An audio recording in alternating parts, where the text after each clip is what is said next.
Hi, I'm Chris Colvin. I'm the host of GCtv. We're a monthly series in which we interview leading general counsel about their careers and their advice to other legal professionals. I'm also the founder of In the House, which is a community and platform to help general counsel and other in-house counsels succeed through education, thought leadership, professional networking opportunities, and more. Our sponsor for GCtv is Select Counsel, a network of hundreds of modern attorneys who use technology and innovative business practices to better serve the general counsel and in-house counsel communities. I'm delighted today to be interviewing Ken Handal. Ken is an experienced Fortune 500 general counsel and chief compliance officer. One of his many important roles was as the general counsel for CA Technologies, which is now a subsidiary of Broadcom, but during Ken's tenure was a Fortune 500 company with over 10,000 employees that served most of the Fortune 500 community with business software. I'm especially excited to interview Ken because, as you'll see, a big part of Ken's success was networking with a great community of legal professionals, including outside law firms and other general counsel. So Ken's approach to success in relationship building is very dear to our mission at In the House and at GCtv. So I'm delighted to have Ken here with us today. Ken, welcome to GCtv. Thank you, Chris. It's really great to have some of your stature on the program, so I really appreciate your time today. And I thought we might start by sharing with our audience a little bit of your background and your path to becoming a general counsel of a large company. Well, after, I'll give you the whole story. After law school, I clerked for a year, and then I went to Arnold and Porter in Washington, after which somebody pushed me to go to the U.S. Attorney's Office in the Southern District here, which was just wonderful experience. And I think that sort of laid the groundwork for my later work. After that, I went back to Arnold and Porter in New York, and I did a lot of criminal defense work for companies, and that really led me into compliance, which I think was the key to my career.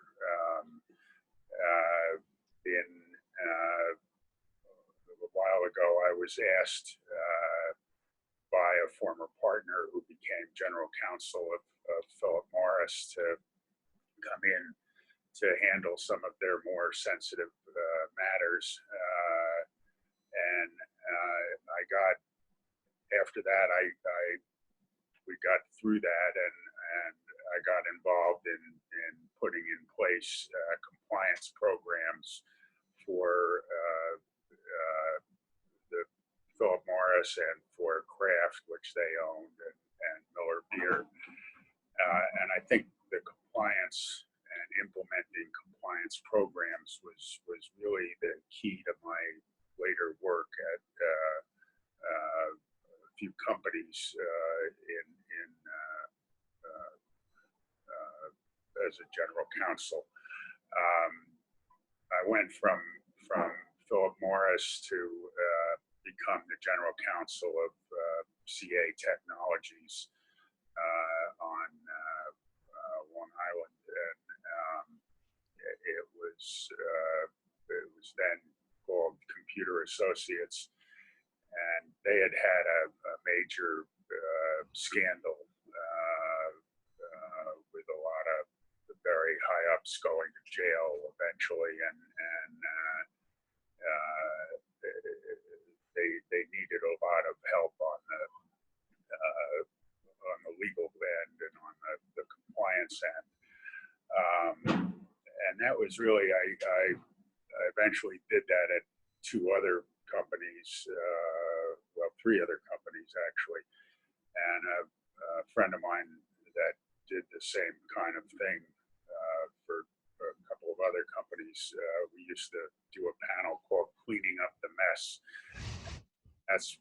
it was we would go into a company that had just had a major problem and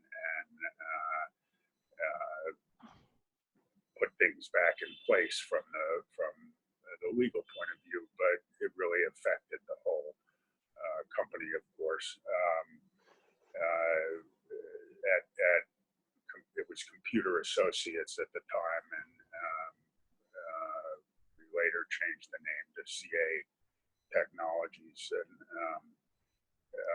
they had had an accounting problem that wasn't that serious, but uh, the heads of the various organizations in the company, including the chairman, got together and decided to obstruct justice, which created much worse problems for them. And they brought me in and a new chairman and a new CEO to try to put things back together. After that, I did something similar with a company in Washington called SAIC. And then I did it again with the New York Racing Association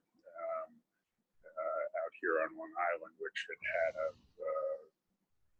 big gambling issue with New York State. So that was basically the background and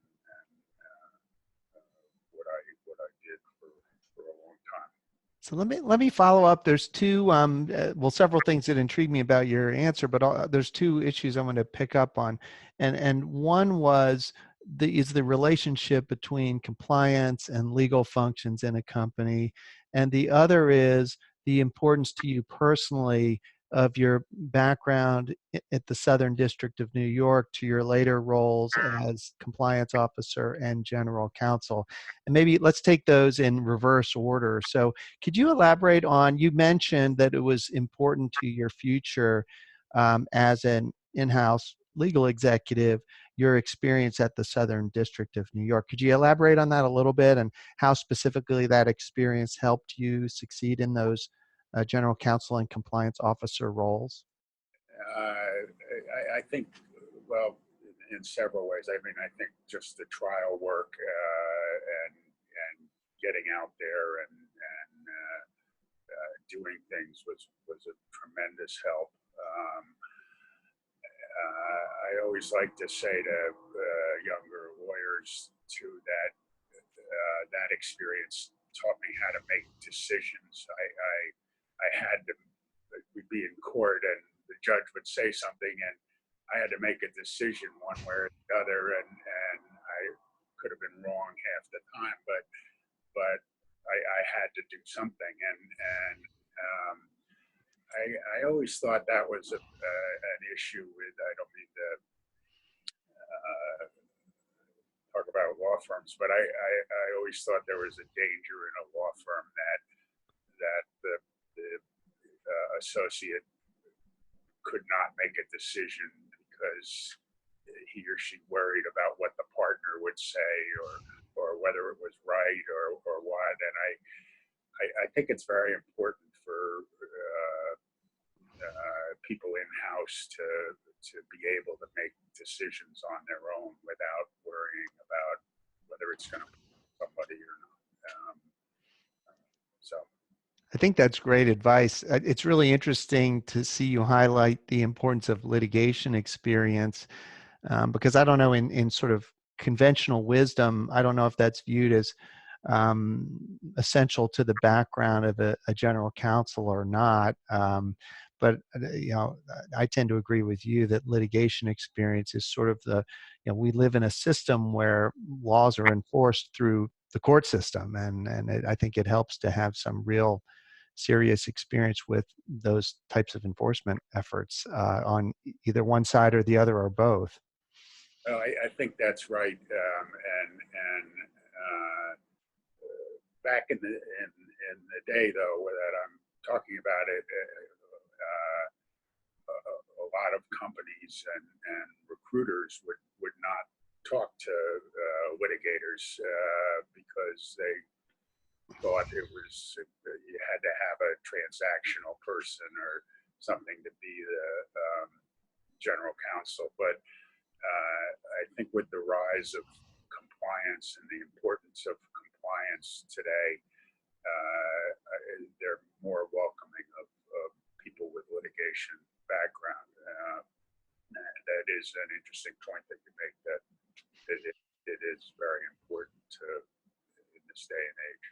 Right, and so your answer just then picked up on the other issue that intrigued me about your discussion of your background, and that's the relationship between compliance and legal. And I know it works differently in different companies, but for those, especially for maybe our viewers that don't know enough about how companies structure compliance and legal, could you explain a little bit about sort of what you mean when you say, you talk about compliance and you talk about the legal function and just how those relate to each other, and how you mentioned also that compliance has gotten more important. So if you could work into your answer sort of the evolution and the growth of importance of compliance within companies. Back then, I think, well, not that long ago, and I'm sure it's still the case, there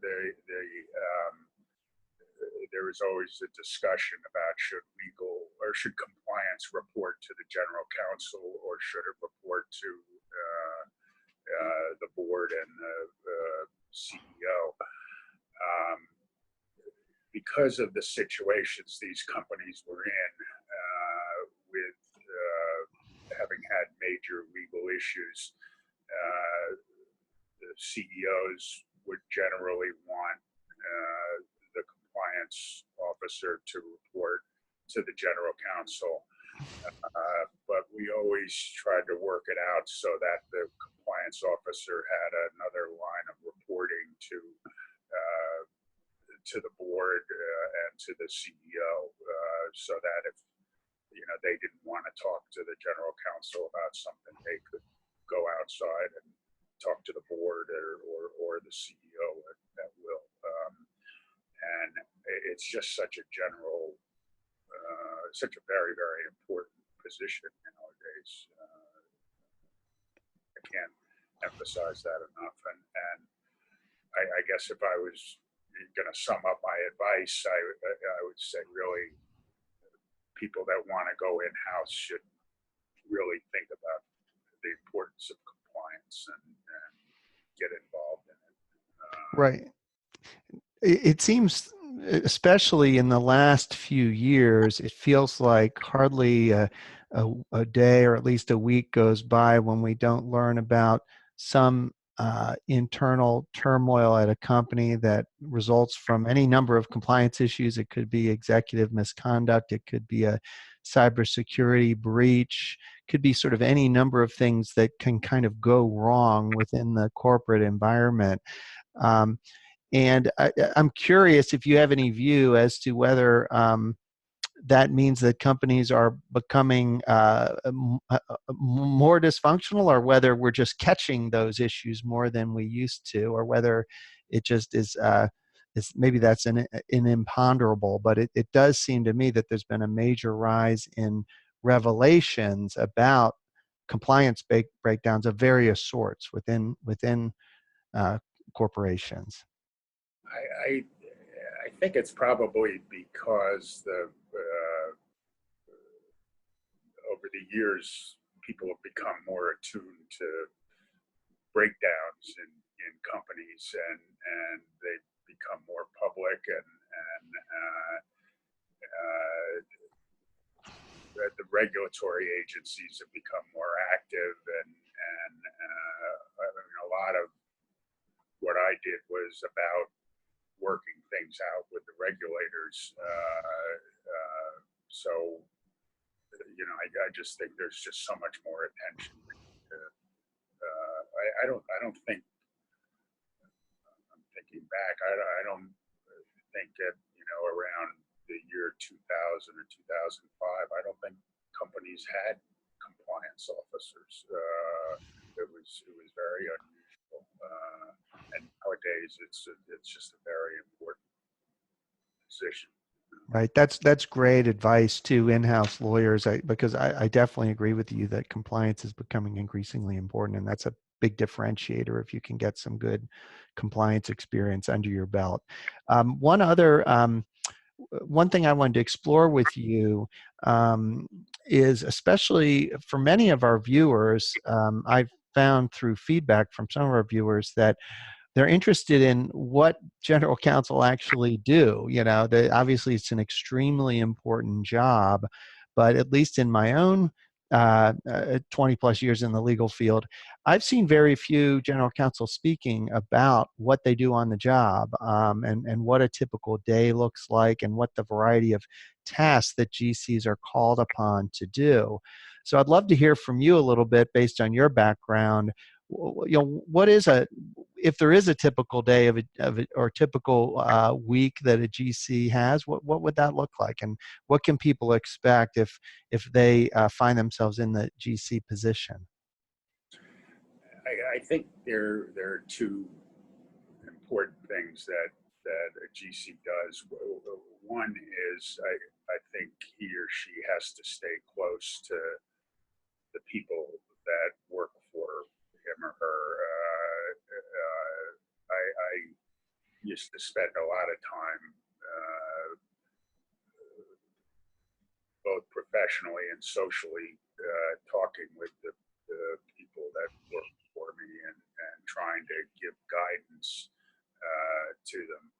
Um, and that's not just that's the half of it, because the other half of it is talking to the CEO, the head of advertising, the head of product development, and talking to them daily, of course, about what was going on in the company, and what they needed to do legally, and changes that were being made, and at the same time supporting the people that were working for me as GC. I think both of those. I mean, talking to the business people in basic non-legal terms was just is something that I don't think lawyers in law firms are too focused on. I mean, I don't think they have to do that very much. Yeah, I tend to agree with that lawyers could be much better teachers, and in explaining what it is they do. And maybe that's an occupational hazard in every profession, that there's a professional jargon that people engage in. But it sounds like you're an advocate of plain speaking, and I agree with that, especially when you're dealing with business people. And I think, I don't know, I was going to say you'll be gone in 5 minutes if you can't talk to business people. I mean, they basically run the company. I mean, that's what you've got to be able to do that, and you've got to be able to do it in a decent way that doesn't offend them, and talking about compliance, they're not going to. The compliance has to be done. It's not just the legal department. There has to be buy-in by the head of product development and everyone else in the company, and they're just unless you can explain it to them, it's going to be very hard to do. Right. No, that's great. Let's break down those two issues you identified, which is basically hiring good people and having good relationships with the executives and other business people in the company. So, in terms of hiring good people, one thing that seems to be very common these days is a lot of big companies grew very, very fast. You can look at all the sort of big tech companies that are part of our daily lives, Apple and Google, and even newer companies like WeWork, that seemingly go from very few employees to thousands of employees within a few years. And I think, so with that backdrop, what is your advice to a general counsel that needs to relatively rapidly build a legal department and hire really great people. What would be your advice for how to find those people and how to make sure that they're building a world-class legal department? Um, well, one piece of advice would be, don't be afraid to hire very good people. I was shocked once when I was going to hire someone who just had a terrific resume and would have been was going to be terrific when somebody in the company said to me, "What are you doing? Are you hiring your successor?"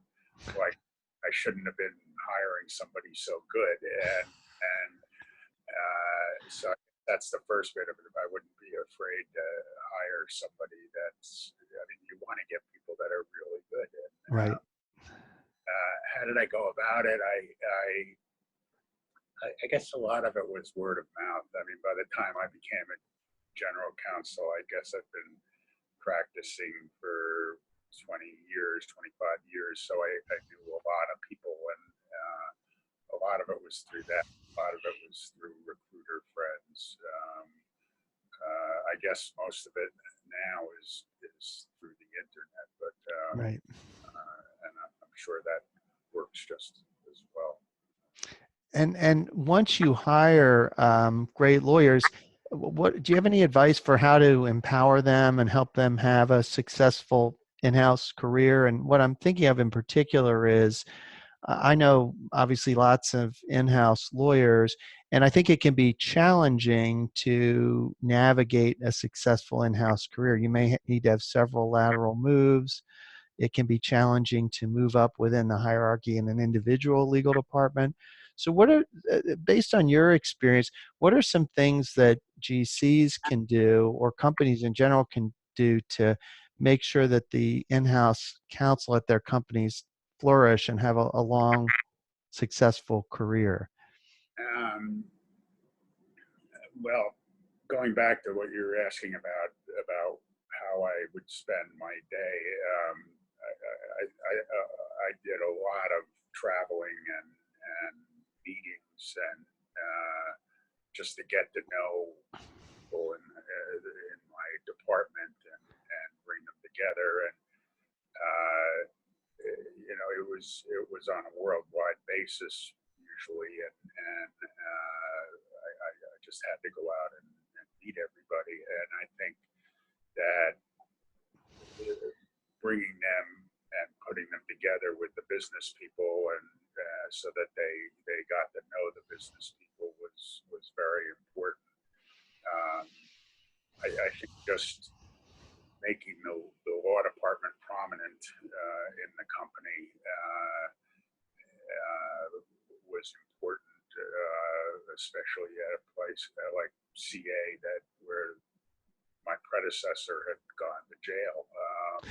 Right. Uh, uh, um, so I thought all of that was very important, and I would a lot of times try to assign uh, somebody in the law department to a particular division or something, so they got to know the business of that division that they were working with. Um, the other thing I think that you're sort of alluding to was I always encouraged the lawyers to go out and participate in things in groups like in the house, to go out and speak on panels, to write for the litigators, to go to court with the outside lawyers and participate as much as possible with the law firms.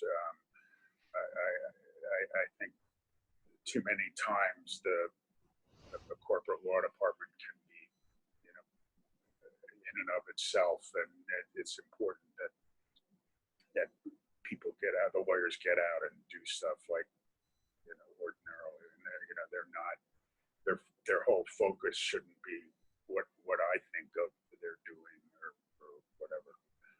Right. Definitely. No, that's great advice. I do think I've seen a tendency, I think it's starting to change, but I think traditionally there was a tendency when um, lawyers left law firms and went in-house, they sometimes withdrew a bit from the legal community. And I think both getting out and networking and speaking and interacting with other in-house lawyers as well as law firm lawyers and also what I call internal networking, getting out and meeting the business people at your company, getting to know others, in the legal department, outside the legal department. I think that's really outstanding advice to any in-house counsel that wants to succeed and move up in the hierarchy within their own company or go to another company and have success. I think I see that very commonly in in-house lawyers that have a long, successful career. So I think that's really great advice. Um, So, uh, talk to your friends who are also in-house and network with them. I mean, it's a lot of friends, not a lot, but I mean, friends of mine from college or law school or who went on to become general counsels. That's how I would network. I mean, I would, talk to them and do some things with them. So it's Yeah, and I important. think you can get great advice from peers. And obviously, when you're an in-house lawyer, you're sensitive to not sharing any confidential information of your client. But there's a lot of great advice you can get from your peers without, divulging on information that shouldn't be divulged. So I think I agree with that, and I always encourage GCs and other in-house counsel to make sure they're meeting with their peers on a regular basis. I do really appreciate that advice. Um, you had mentioned law firms briefly, and I'd love to dig into that a little more. Um, I'd love to hear from you. You've been a lawyer for a number of years, both at firms and with the government and in-house. Based on all that experience, what are some of the most important qualities that in-house lawyers should look for in their outside counsel, and maybe what would you change about law firms if you had a wish list or magic wand? What would you change about the way law firms operate today? Right? That's a tough question. Uh, I think I think one of the most important things is that at the law firm there is someone taking responsibility and watching what goes on. I was surprised a couple of times when the very good, excellent law firm just there were so many people working on a case or something and there was no one partner who knew what was going on. I was the only one in house looking at the bills, and they weren't. And I think law firms can get a little too involved in themselves, and it's great to have this multi-million-dollar client, but um, there's nobody really. Well, sometimes there's nobody really watching the shop, and I guess that's very important. It was always important that the law firm know who the client is and have the client's best interests at heart. And I always looked for help in cleaning up a mess if I had it, and uh, so that was very important. That was to really get good advice. I didn't always need the answer to question X, Y, Z, but I need some good advice on how to do some very difficult things sometimes. Right. And it was always nice when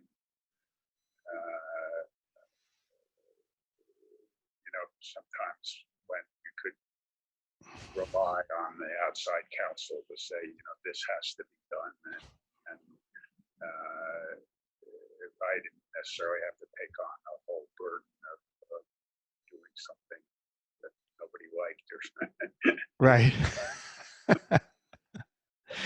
It's good advice, and it sounds very obvious, but it's actually not observed enough, at least in my opinion, that law firms are not always focused on the bottom line impact on the client of the work they're doing. And the way I've sometimes phrased it is, I call it a triple bottom line. So when I've advised law partners on how to build successful relationships with their client, I say you really need to succeed on three levels. The most obvious is legal success, win the case or get a great settlement or do a great deal.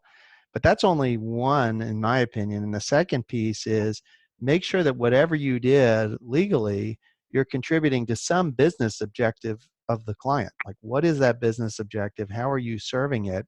And are you staying within the budget? Are you serving it both substantively and by staying within the budget?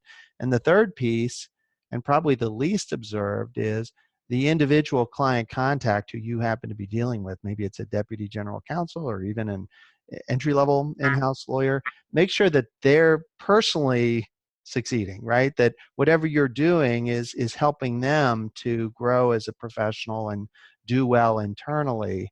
And I always tell law partners that if you can succeed on those three levels on every matter, you'll have a very successful long-term career.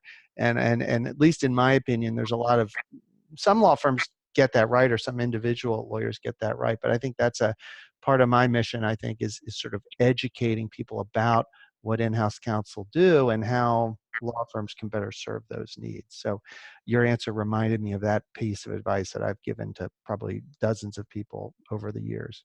And well, I think what you're saying too is the law firm should support no matter who it is in the law department, and unless there's something really wrong. But Right. yeah, I mean, I always valued that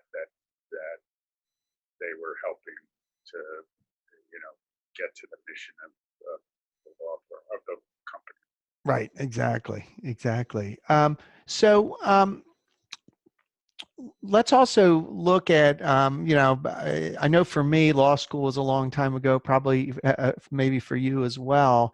But what advice would you give to a very young lawyer, or even a graduating law student who today is looking at the legal profession and thinking that maybe an in-house counsel role would be good for them? How should they go about? I mean, I think someone like that would look at someone like you who's been a Fortune 500 general counsel, and it seems almost unimaginable. How could they ever manage to get in that type of position?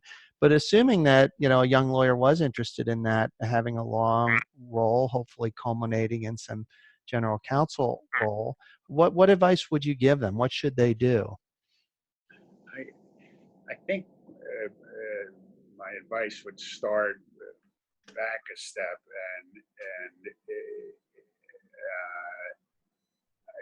I think a lot of people are, well, rightfully so, but I think a lot of people coming out of law school are focused on getting the biggest paying job at the best law firm and making a lot of money.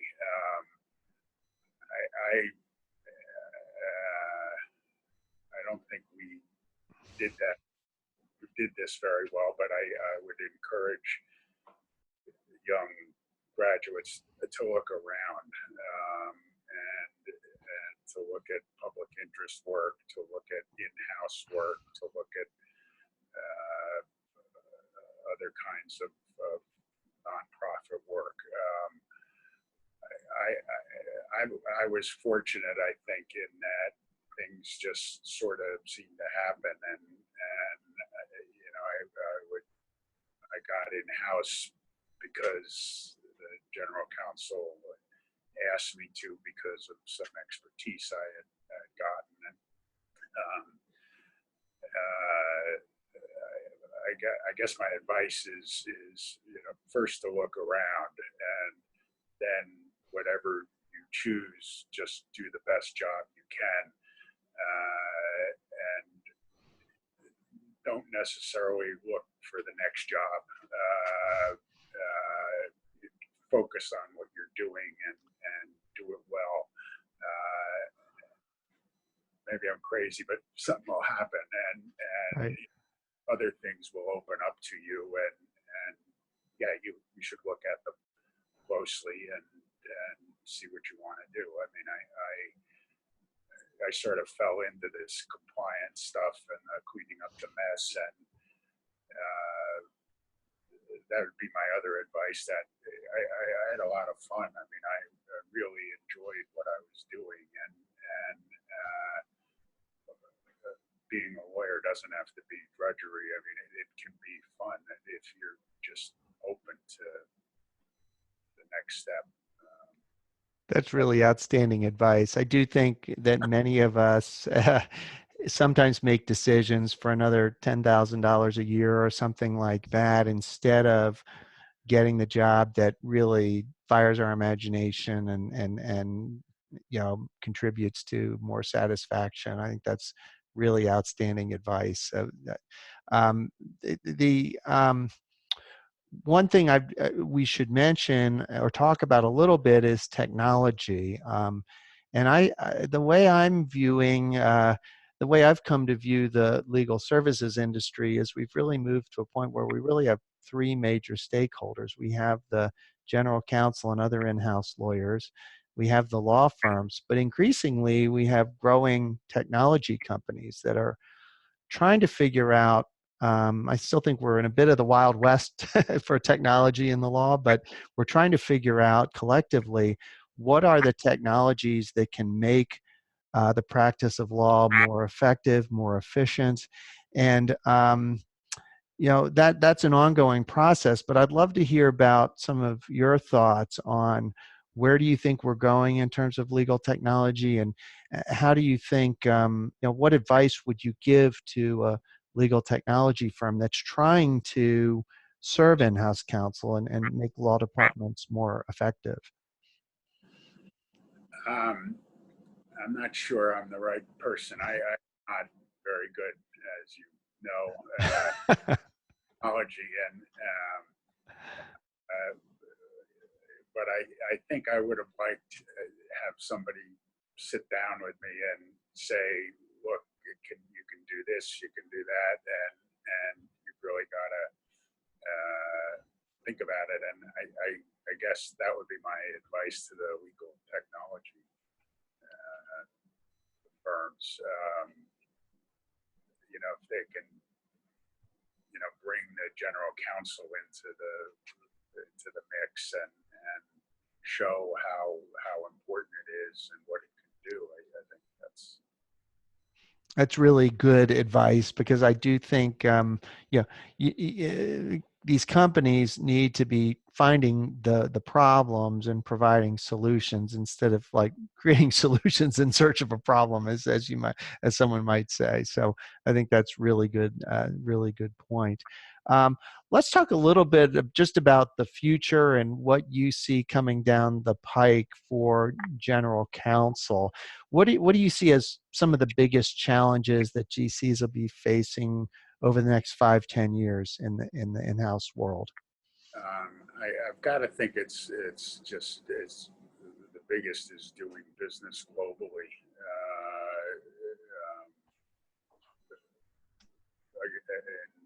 And three of the four companies I worked with, I mean, we had lawyers all around the world, and I guess this is where technology comes in again. But doing business and maintaining the law department's involvement with those businesses is just, I think that's just so important nowadays, because they're you know, going to be countries that just don't care what or businesses in countries that just don't care what the law department tells them, and it has to come from the top, and that to tell them this is important, and then just the difficulties of staying in touch all the time. I think it's very important, and I guess the way you organize the law department is going to be important to maintaining those relationships. Um, Another issue, I think keeping control of the outside law firms, because they're going to have the same issues, and keeping up your relationships with them is also going to be important as we go on. Right. That sounds like tell me if I'm understanding correctly, but it seems to me that a common theme in our discussion has been your focus on having really meaningful and trusting relationships within the legal department, with other departments at the company, with outside counsel, with overseas counterparts, even with peers in other companies' legal departments. Is that a fair statement, that it's really all about having real meaningful relationships so that when you give advice, it's actually taken and actually understood? Absolutely. I mean, they're the business people aren't gonna. They've got to trust the law department to give them the right advice or good advice, and that's only going to happen if I've got the support of the CEO and the CFO and others in the C-suite, and as well as the board. Yeah, no, that's very insightful. It reminds me of one of the other GCs I interviewed had mentioned that you could have the best corporate compliance manual on the planet, and if it's sitting on a shelf gathering dust, it's not going to do anybody any good. And so the legal department they in some ways need to be ambassadors to the world of the law and the world of compliance, and really be more effective in reaching outward and engaging with folks that don't think about these issues every day, and making them meaningful. And so I love your advice about speaking the language of business people and reaching out more. Don't be insular. Make sure the legal department is reaching out to others and engaging with the larger community. So I think that's really fantastic advice. We're nearing the end of the interview, and I'm sensitive to your time, but I just have a couple more questions as you look back on your career. One is, what's the best piece of career advice that you've gotten and that you'd like to pass along to some of our viewers? Um, I think I think it would be that just you've got to stand up for your principles. Um, it will happen in anybody's career that there'll be occasions where whoever you report to doesn't like what she's going to hear, and some people would tell you, oh, you got to be flexible. Well, yeah, you got to be flexible, but only to a certain extent. And I think that's the best piece of advice, is that you really got to stand up for your principles, and not bend them, not bend them beyond what you think you can. So yeah, and I think another, this is really a little off but when I was doing trial work, the first trial I had, it was a long trial, and I was second seating somebody, and I commented to the number one trial lawyer, after the trial, I said, "Wow, you really were wired. You were really nervous, during this trial." And he said to me after having done I don't know how many trials, he said, "When you lose that, it's time to quit." And I'm not sure exactly how that applies to it. Although somebody said to me recently, a young medical school graduate said, "I'm really nervous about my residency and doing this," and and that's what I said to it. I said,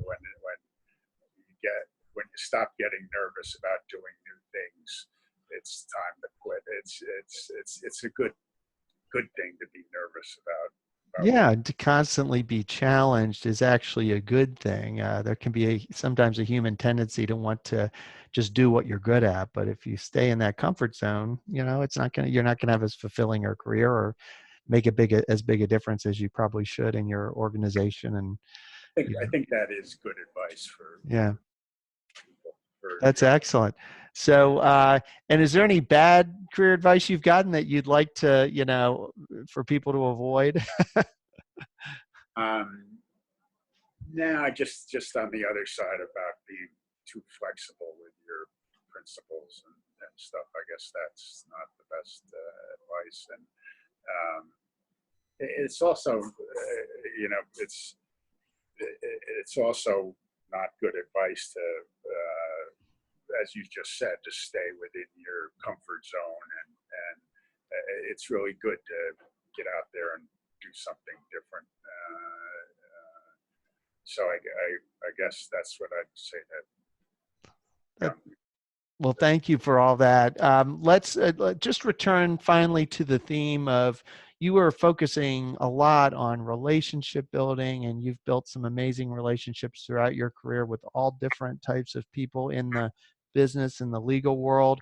So, what advice would you give to other lawyers that would like to emulate, your path of relationship building? What are some of the things they should be doing so that they have those trusted and meaningful relationships with others that can, that can help them sort of forge a successful career path as an in-house lawyer?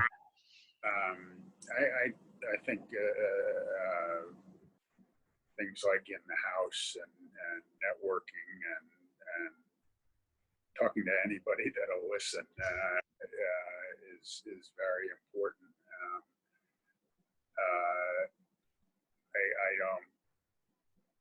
I don't mean to criticize firms, but I mean a lot of times young associates can just disappear in the library and never get out and do things. And I think it's so important to participate with groups like in the house or with the bar associations or just socially to get out there and talk to people. I mean, it's important to do your work and to work hard, but I think this is a very important part of stuff. Great. Well, fantastic, Ken. Thank you so much for your time. Is there anything else you'd like to share with our viewers out there about your experience or advice or other thoughts that you have on the topic? Oh, I think that's it. You're an excellent interviewer, and I appreciate it. Well, I'm learning. I'm getting out of my comfort zone and learning a new skill. So thank you, Ken. All right. Well, thanks so much. Have a wonderful day. And I really appreciate you appearing on GCtv. Thanks, Chris. Okay. Thank you. My pleasure.